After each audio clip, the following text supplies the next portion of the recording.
Modes. I notice a lot of curiosity around the concept of modes and find a lot of surface level answers. This video is not for the novice musician. In this video, I want to give a deep and general explanation of how to achieve a truly modal sound in chords and melodies. Please leave all comments, feedback, and criticism so I may improve the quality of this content. Here we go. The first thing we need to understand is that, like a McDonald's salad, modes are unnatural to our taste. What makes them technically unnatural is that they don't conform to a cadence. If you're not familiar with the term, a cadence is the movement of the 5/7 or dominant chord to the 1 or tonic chord.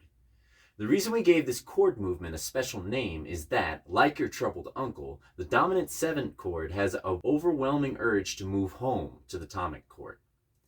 The V7 chord is full of tendency tones, which we learned from functional harmony.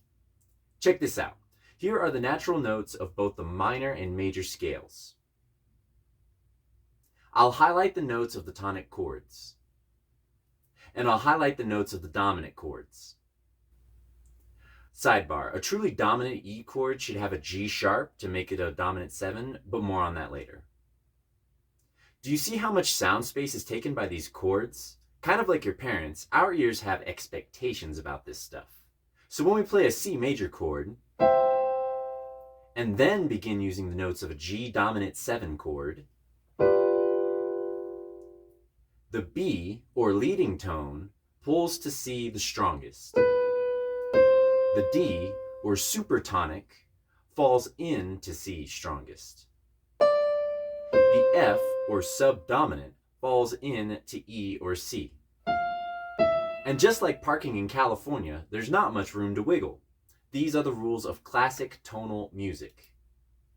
As a side note, after a cadence is played, the 5 and the 1 chord, the scale's 3rd and 6th notes are ill-defined. So when one goes messing with modes, much like that classmate who ate Elmer's until puberty, it's no surprise when one gets a little lost and confused. Are you ready for the key idea?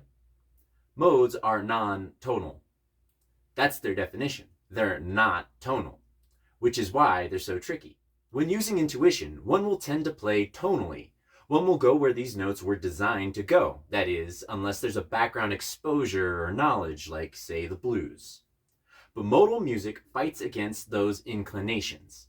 And if you haven't already figured it out, let me show you how it works, step by step. Let's build a chord.